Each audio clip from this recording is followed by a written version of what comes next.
పదజాలం ఉందంటారా లేదంటారా? అయితే ఎప్పుడైనా రాజకీయ పార్టీలు అనేటి ప్రజలను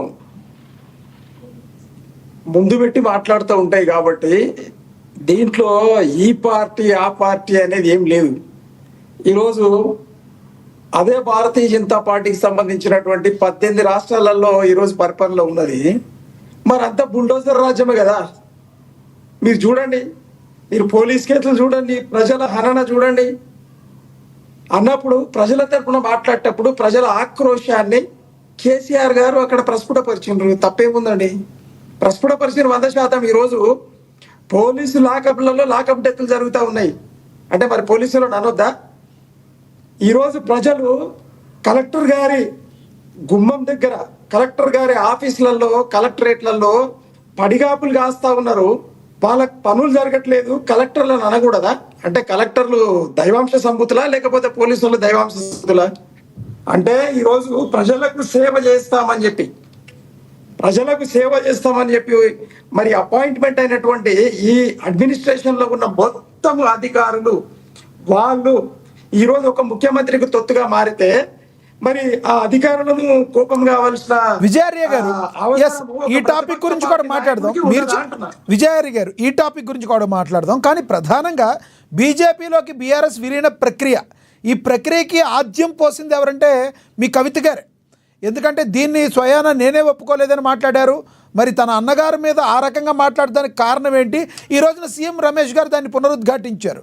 ఏంటి నిజంగానే బీజేపీలోకి బీఆర్ఎస్ విలీన ప్రక్రియ జరిగిందా? మాటల ప్రక్రియ?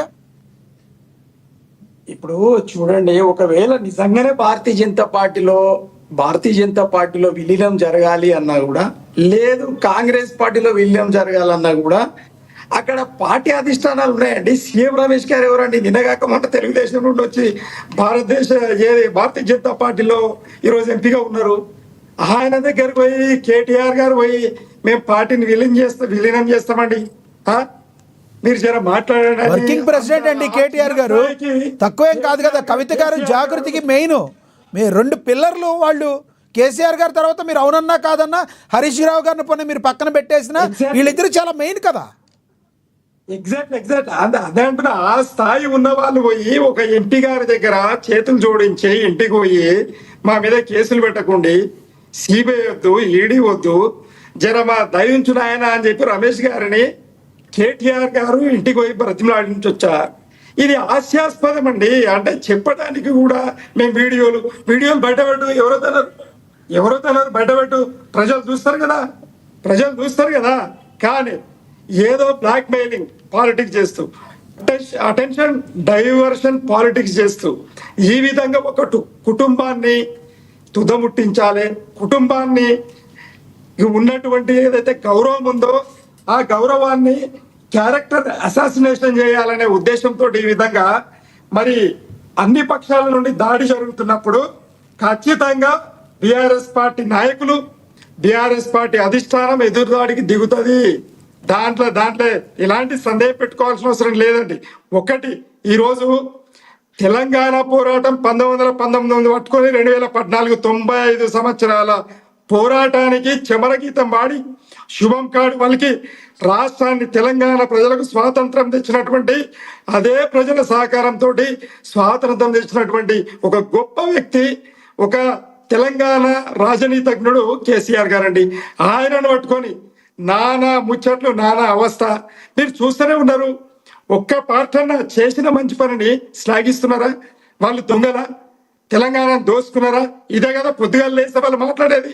ఒక్క పార్టీ నాయకుడు. విజయ్ గారు ఒక ప్రశ్న. ఒకప్పుడు కేసీఆర్ గారు ఉద్యమం టైంలో బీఆర్ఎస్ పార్టీకి ప్రజలందరూ కూడా మద్దతు తెలిపారు. రాజకీయ పార్టీలకు అతీతంగా తెలంగాణ బీజేపీ కావచ్చు, తెలంగాణ కాంగ్రెస్ కావచ్చు, అన్ని మద్దతు తెలిపినాయి. కాబట్టే ప్రత్యేక తెలంగాణ అనేది వచ్చింది. అప్పుడు ఉద్యమ పార్టీగా ఉన్న తర్వాత, సంవత్సరం తర్వాత ఇది ఉద్యమ పార్టీ కాదు, ఫక్త్ రాజకీయ పార్టీ అని చెప్పారు. ఫక్త్ రాజకీయ పార్టీగా 10 ఏళ్ల పాటు పాలించిన కేసీఆర్ గారు ఎందుకు ప్రజాగ్రహానికి గురయ్యారంటే ఏం చెప్తారు మీరు? అయ్యా, ప్రజాగ్రహానికి కేసీఆర్ ఎప్పుడు గురి కాలేదు. ఈరోజు 1 చిల్లర పైచిలుపు ఓట్లతోటి ఇక్కడ కాంగ్రెస్ పార్టీ అధికారంలోకి వచ్చింది. ఇది వాస్తవమే కదా, 39 సీట్లు మా ఉన్నాయి. ఇంత కథ జరిగిందంతా మళ్ళీ నేను వివరించిన ఏం జరుగుతా ఉంది అనేది. అయితే ఈడ వాళ్లకు మాకున్న తేడా ఏంటండి?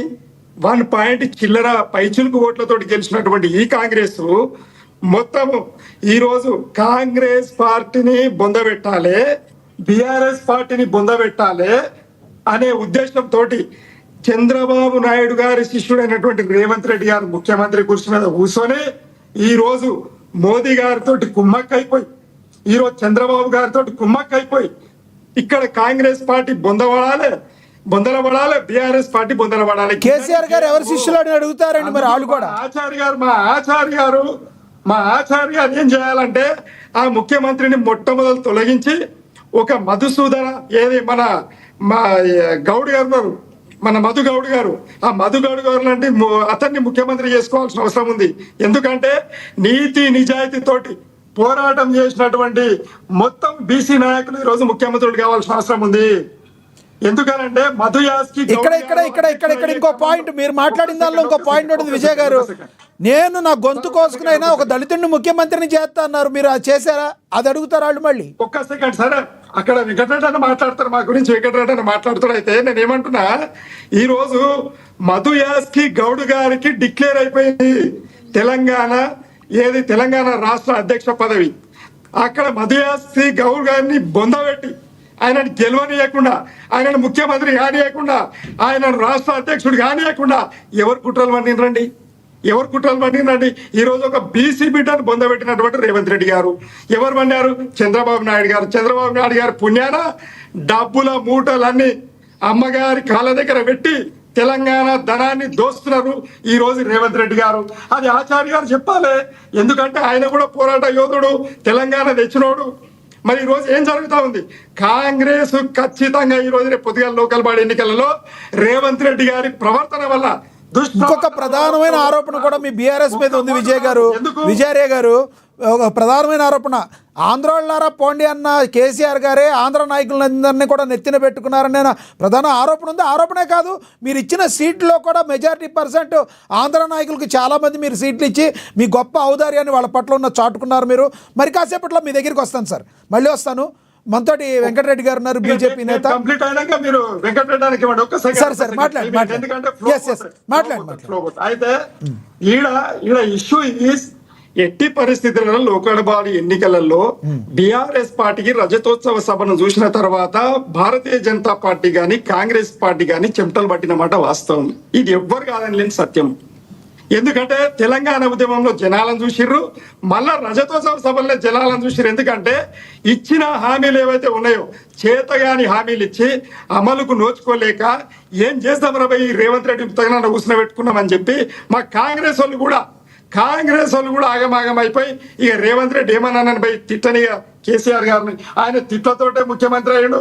ఈ పరిపాలన తిట్లతో ఉద్దేశంతో మధ్యగూరులో మా కాంగ్రెస్ సోదరులంతా ఆయన చెప్పినట్టు నడుస్తూ ఉన్నారు. కానీ ఓట్లు మాత్రం లోకల్ బాడీలో ఒక్క ఓటు పడదు కాంగ్రెస్ కి. ఎందుకంటే మోసం చేసిండ్రు, రేవంత్ రెడ్డి గారు మోసం చేసిండ్రు. కాంగ్రెస్ పార్టీ నాయకులు చాలా మంచోళ్ళే, కానీ అక్కడ దుర్మార్గులు, ఉద్యమంలో పాల్గొనని దుర్మార్గులు ఈ రోజు అధికారులు. మా పొన్నం ప్రభాకర్ గౌడ్ గారు కావాలి ముఖ్యమంత్రి ఈ రోజు, ఒకవేళ అవకాశం వస్తే. కానీ ఆయనని కానిస్తుర్రా? విజయ్ గారు